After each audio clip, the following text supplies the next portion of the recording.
Google Cloud Storage, which is a big topic. So what is cloud storage? Does somebody tell me what cloud storage is? Does anybody know?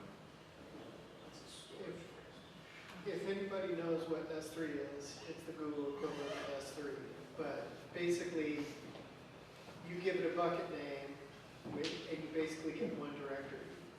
And you file, you can create your own fake directory structure under that. You know, store your files extremely cheap, serve them from their servers. You can have them public, serve directly to the web. You can have them private and only available from your app engine instance. It's cheap file storage that you can use in multiple ways. Yeah, so it's like a giant hard drive, okay? And they call it object storage, right? So S3 is Amazon's. They're very similar. In fact, they have almost identical APIs because Google copied S3. And so, now they didn't copy technically speaking. Google has had this capability for forever, right? For example, they store most of the world's emails because everybody uses Gmail. And so they have been storing files for a long time before they let users use the service. Okay? And so to give you a sense of scale, I mean, they store a lot of data. Google measures how much they store in exabytes. What the heck is an exabyte? The passive peta and yada. I like that. It's a large unit of storage. It's a peta. So we're used to thinking in gigabytes.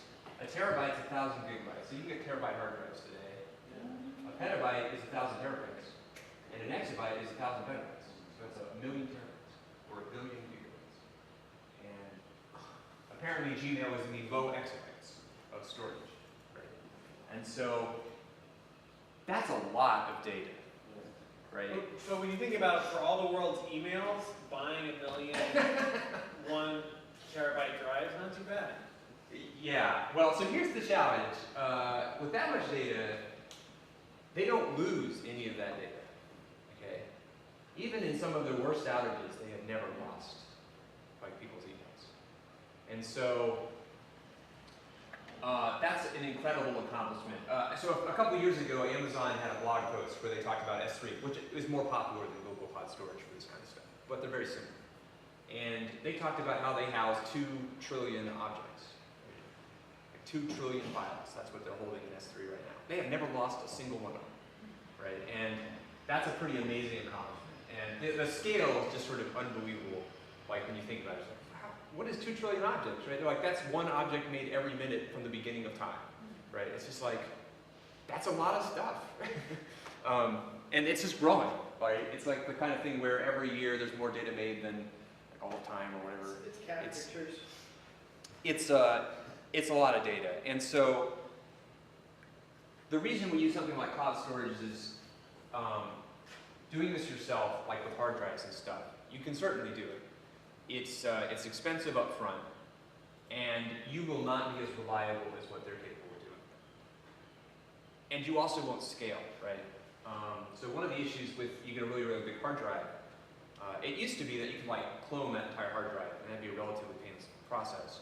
But now that you're in the terabytes range, merely copying all the data off the hard drive takes a long time, right? And so you end up with the scaling problem, where the more data you add, the harder it is to deal with it, because now it's so much data that it can take a month to transfer. And so it's a hard problem. You can certainly do it yourself, but it's just so much easier to rely on somebody like Google or Amazon to do it for you. Because like I said, their reliability is through the roof, the durability. Right? And they handle all the backups for you. They do all that kind of stuff for you. And it's like Rusty was saying, it's relatively inexpensive. So I'll just show you The way they don't lose stuff is anything you have on S3 or Amazon or Google Cloud Storage, it's in 3 different places at the same time. So if one of those 3 copies is lost, it's instantly copied to, they add another copy, so you have 3 copies again. 2 cents a month. So yeah, it's 2.6 cents per gigabyte per month. That's what storing the data, just storing it, not serving it, not putting it up there, not downloading it, just having it on there is 2.6 cents per gigabyte per month. That's pretty cheap, okay? I mean, a gigabyte's a lot of data, and so you could put a lot of data on there for relatively small cost, right? And they have these other options, which we're not going to mess with, which are like, so the idea that nearline storage is, in Amazon has a product called Glacier, and it's this idea, okay, I want to use it for backups. And a backup is something I don't want to access very frequently, so I don't mind waiting a little while if I have to get it. And so maybe it takes a while for nearline storage to get to you. Okay. The request times are longer. And Glacier is like, it takes hours to get data off of Glacier. It's like physically a tape that you're like, they have to spin up and connect. But it's cheaper, right? It's half the price. And so if you have a ton of data you want to back up, that might make sense. But in general, we are sticking to the standard. And the nice thing about this is we can basically treat it like a hard drive. It has very similar performance characteristics of a relatively slow hard drive, but it's like a hard drive. And so we can read and write files to it. And like Rusty was saying, the sort of the concepts we deal with are buckets. And so a bucket is like a hard drive. It's like one unit, and you store files in it. Now, in a normal file system, we have directories, right? And so, you know, we were using GoPath and all that. Those are directories. And directories house files, and they can house other directories. This is what's known as object storage, and they don't really have directories. So it's like a bucket with millions of files in it. Now, you name them such that they can have slashes in them. So I can have folder slash whatever. But this is kind of not really a folder. The name is the whole thing, okay? And it just happens to have a slash in it. Now, it just so happens that they have APIs which support this convention so that I can say, show me the files that start with this bit here, you know. And it can do that. But really, there's not really folders, okay? So there's just files. So we have buckets with files in them. Those buckets can be in various regions. You can have buckets in the US. I think there's, I forget how many data centers for Google, but there's a couple. And then there's ones in Europe and in Asia and so on. Why would you want to use a bucket in another country? Quicker service time. Yeah. So if you have somebody in China and you want to serve them data, I mean, it's faster if the data is near them. And so they'll get better latency, and then your bandwidth costs might be less. There's a lot of things that go into that. But so you might want to do that just to be closer to your customers. And there's various pricings for it. The other reason why that's important is when you work with Google Cloud Storage, if you stay within the Google data center, it's cheaper than if you leave. So if I download a file from cloud storage over the internet, that costs me money. It costs me that. So you pay 12 cents. What is this per? 12 cents a gigabyte. Per gigabyte of transfer. So if I download a gigabyte, that costs me 12 cents. And also, it's double in Asia. Right, and they're showing you the breakdown. Right.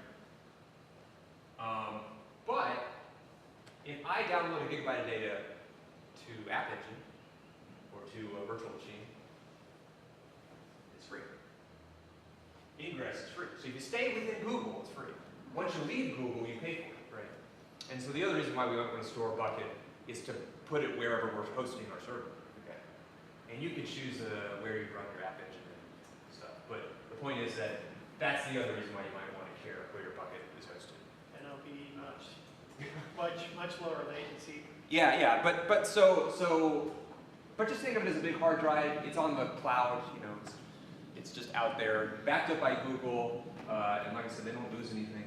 They do have downtime sometimes. When you say But- network, does that include the cloud storage, or is that just the App Engine? Sorry, what? When you're uploading to the network, say Google, if it's Google, it's I'm saying the transfer between the bucket and the App Engine is free. The transfer between App Engine and the browser is not free. And uploading is always free. So if you're going up, you know, if you're sending your files to it, it's free. But App Engine has a limit, so if you need more data, you're going to pay for it anyways. Yeah, there's a network quota on App Engine of how many requests you can take in. But anyway, so we have our bucket, so we can create a bucket and store files in it. And like I said, they're just files, and we can do things. We can get files, we can put files, and we can list files. The other big part of Google Cloud Storage, if they have it listed here, is what's called an ACL. And so an ACL is how you enforce security. So parts of an API can be public. Parts of the file, like you can have files that are public, that anybody can download, and you can have files that are private, that only certain users can download. And you can enforce those using access control list, ACLs. That's just like a Windows file system. You can right-click on a file and say security and give it permissions. Similar idea. And so sometimes we use that. In general, well, it's hard to speak in general. One of the reasons why we want to make public files in our bucket is we would rather have Google hand the file to the person and not our server hand the files. So in other words, I could make an endpoint in my App Engine product that you say go get file, like /get file, and it goes downloads it from Google Cloud Storage and sends it to the user. But that's going through my App Engine. It would be better if I just said redirect the user to the file in cloud storage, and then just get it right from cloud storage. Okay, they just download it directly, skip our app, right? And so that's why we sometimes have public files in cloud storage, so we don't have to pay for the App Engine having to serve them, right? So we can think of Google Cloud Storage as a giant hard drive. We can also think of it as a RESTful web service that hosts files.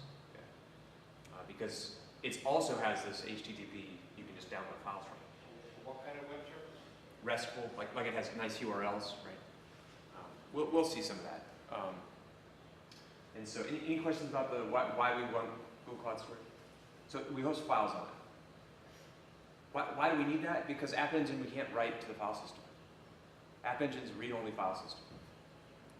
So that site we built that allowed you to upload photos, we could not build it before on App Engine because there's nowhere you can put the files. But now we can with Google Cloud Storage. So rather than uploading to the local hard drive, we upload to cloud storage. Okay. And so we use cloud storage like our hard drive. That's the.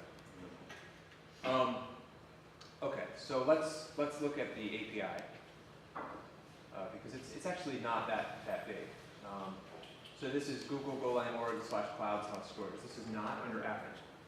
Cloud storage like S3 is an independent service. And so if you didn't want to use App Engine, you might still want to use Google Cloud Storage, okay? And so they're independent. And so that's why it's in a different namespace. This is perhaps an important note here. I think that these storage APIs are in a bit of transition. And we will see some pain points in it later. But so I don't know if this is like going to stay the way it is. So it may change on us. Well, not on us, but it may change in a year. I don't know. But for now, whatever it ends up like, it is going to look very similar. Okay, so the idea here is you can do. So let's look at this. So if I was looking at this index, I would look for this index of a method here. I would be looking for, well, where is put and get, right? Where do I do that, right? And you don't see put and get. The reason you don't see put and get is rather than create like that kind of API, what they've done is created an API that looks like Go. So they made a very Go-friendly API. So I don't do put and get, I create a reader. And so it creates an IO recloser to read the contents of an object, right? And so you give it the context. This is not an App Engine context. Okay, this is a Google Cloud context, different context. But you give it that context and a bucket, like I said, that's like the hard drive, and then the name of the file. So if I have a bucket called my-bucket, you know, and it has within it a-file tags, I would say new reader, give the cloud context, my bucket, and then a file task. Yeah? You got that in the example, Oh, line 3. there you go. Two questions. Can you have more than one bucket? Yes. So I just create a bunch of buckets. And can the buckets be nested? No. Buckets within buckets. No. So that's why if you have a bucket for like user photos and you want to store inside user photos by username, you start doing the slashes because you can't fold it. Okay. Because the listing capability, you kind of can have folders. And then if you have the context thing and you're using like App Engine, Golang, and then you're also using cloud storage, and maybe you got some code that's working with both of them, you might have two contexts, the App Engine context and the cloud storage context. That's right. So you'd have to rename your import slightly because one is App Engine. No. Because right there you got the context package, context. No, you Same same. package. They have different package names. This one's called storage. The other one's called app engine. But the package is being referenced the same, both in the lowercase context. Isn't that the same? It is the same context. It's the same type. They both implement the context interface, Yeah. but you can't use the app engine context as an argument for this function. You have to What? create a different context. But they both have the same context. Okay, so they're both context. So one you would just call like cloud context, the other one you call app engine context. Right. And here you put in cloud context. Exactly. And we will see how they actually connect together. But I just want to go over the API first because it is going to be painful to get this working. Okay. Dude, when Caleb says it's going to be painful, brace yourself. And I'm just saying, you know, I think people struggle with some of the stuff we've covered, but this is actually going to be hard. Okay. This is not hard. This part is pretty straightforward. But the step before this, you know, how do you get this guy? You know, this thing they just said, oh yeah, example one. That's not easy. Okay. So let's just not talk about that for now and just talk about the API. The API is actually pretty straightforward. Okay. So I say new reader, and this is like doing Yeah. os.open. Okay? That's why what I'm doing here. Yeah. I'm opening a file from Google Cloud Storage. Gives me back a read closer, okay? And so now I have not loaded the entire file into memory. I've sort of gotten a ready-to-use pointer to a file that I can read from. You call it a read closer? That's what it says, read closer. Okay. That just means you can close it. Okay. Dot close it. Because a file is kind of like a read closer. It implements read and close. Okay, so we get our new reader, and then we can use it anywhere we want to use readers. And so, for example, you could convert it to a slice of bytes using read all. You could copy it to another file using IOcopy, right? So how would I implement a download? So I have a file on Google Cloud Storage. I want to use it to be able to download. You feed that to your response. IOcopy. You write it. You write Yeah. a copy of You could do IOcopy to the response, for example. Yeah, Daniel. You could also do, remember we talked about served content? Unfortunately, this doesn't implement the read secret. You probably couldn't do that. You can copy, okay? And with a little bit of hackery, you can get the source content if you want. So why do they call that variant? Just out of curiosity, why would they name that slurp? Oh, they're telling you they slurped it or whatever. It's a what? They slurped the file. I don't know. No, sometimes there's like a reason for stuff. No, that's I don't just understand if there'd be that's reason. not a I don't- technical term. All right, go on. Sorry. Okay, so you can make a reader. Does everybody understand that? That's how you read files from Google Cloud Storage. So the other side of reading is writing. So how do you save a file to cloud storage, use writer, exactly the same bucket name. So that's like doing os.create, okay? Same exact idea. It gives me a writer, and then when I write to it, it's saving the contents to cloud storage. Then there is one big difference, though. Okay, so think of it like create. It does overwrite the file we created. And that's this. Notice that new writer and new reader don't return errors. I say new writer, it gives me writer. These guys return an error. So if I try to open a file that doesn't exist, I get an error. If I try to write to a file that I don't have access to, I get an error. What if I try to do the same thing in GCS? I don't get it on this writer. I get it here. Okay? So what that means is if I try to write to a file I don't have access to, or there's some other reason why I'm unable to write to it, I don't see the error when I create the writer. I see the error when I try to compose it. Okay? So that's a little different. But otherwise, it's just like a file. Okay? Everybody understand this? Is that because it's writing, over a network, and it's only when you close it, you kind of get that last communication from the network? Like maybe you tried to write it and it's still waiting for something, and maybe it'll still be sent, and then it gets to close, it's like, I never got it, sorry, couldn't write. Yeah, it's because when it first creates it, it's not going to actually do anything. It doesn't do anything to like do the first write and so on. So, and it can fail at the end and all that stuff. Well, that makes sense. Yeah, it makes sense. It's just unexpected because we often ignore the close error because we don't care. But now we really do care about the close error because there's a lot of errors that can happen, like I didn't have access to the bucket, or I'm over my quota, and that kind of stuff that can really happen in a real application. And if we just ignore the close error, we'd say, oh yeah, uploaded fine, it went there, and then it didn't actually go there, right? And that kind of sucks for the user. So it's good to surface this error when it happens. Okay, so we'll see how to get that context. You create a writer, bucket name, file name.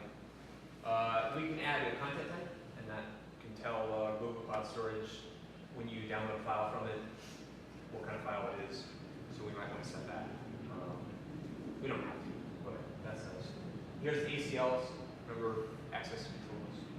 This is permissioning. So you're saying all users can read it. So we might have to do some of that. We haven't had to do that with our files. We've just sort of, well, we've kind of done it. Remember 0777? That's a similar idea. Okay, and then you write to it just like you can write anything. You can use IOTIL. You can do IO copy. You can do whatever you want to write, and then you plus it. Okay.